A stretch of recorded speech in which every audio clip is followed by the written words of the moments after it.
Equipamentos elétricos ou eletrônicos não podem ser jogados no lixo como se fosse lixo doméstico. Entenda. Brian morreu por causa de um choque elétrico. O médico legista afirmou que a descarga elétrica entrou pelo braço esquerdo do garoto e foi até o pé direito, causando uma grande queimadura. Mas o que devemos fazer diante de uma situação como essa, em que pegamos um equipamento eletrônico descartado no lixo, não temos conhecimento, e quais são os cuidados que devemos ter dentro da nossa casa, no nosso ambiente de trabalho, se tratando de energia elétrica? Todo equipamento, que seja ele elétrico ou eletrônico, ele tem que ser descartado de forma muito responsável. A gente não pode jogar ele no lixo comum de qualquer jeito, ou de qualquer forma.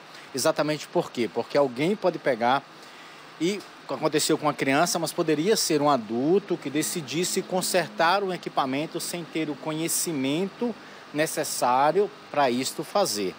E aí a possibilidade de você ter um acidente é muito alto.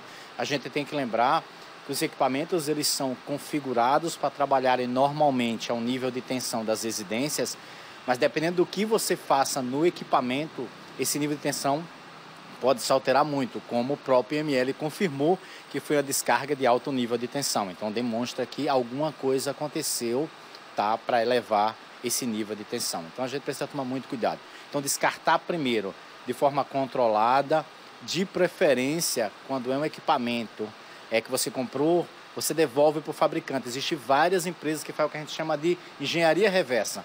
Você devolve ou descarta até na própria loja que você adquiriu e ele devolve para o fabricante.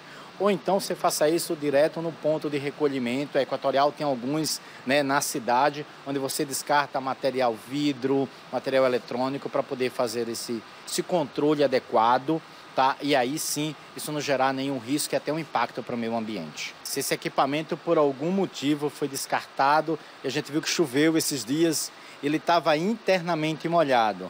Então a água potencializa esse fluxo de corrente. Tá? Então é por isso que a gente nunca diz que a pessoa molhada ela deve manusear ou ligar qualquer tipo de equipamento. Por causa desse risco, né? Água e energia, a gente diz que a água e energia é um casamento perfeito. Tá? Porque a energia, ela flui pela água. Ela se dá bem com a energia. Muito, muito bem. Então a gente aconselha que nunca você esteja descalço ou molhado. Então isso pode ser uma possibilidade. Além disso, é claro, a gente precisa olhar as nossas instalações. Muitas das vezes a gente só pensa no que aconteceu lá fora, mas como está a minha instalação interna da minha residência? Como é que estão os disjuntores? Estão adequados para a carga que eu tenho? Então, muitas das vezes, tomar esse cuidado pode evitar esse tipo de acidente.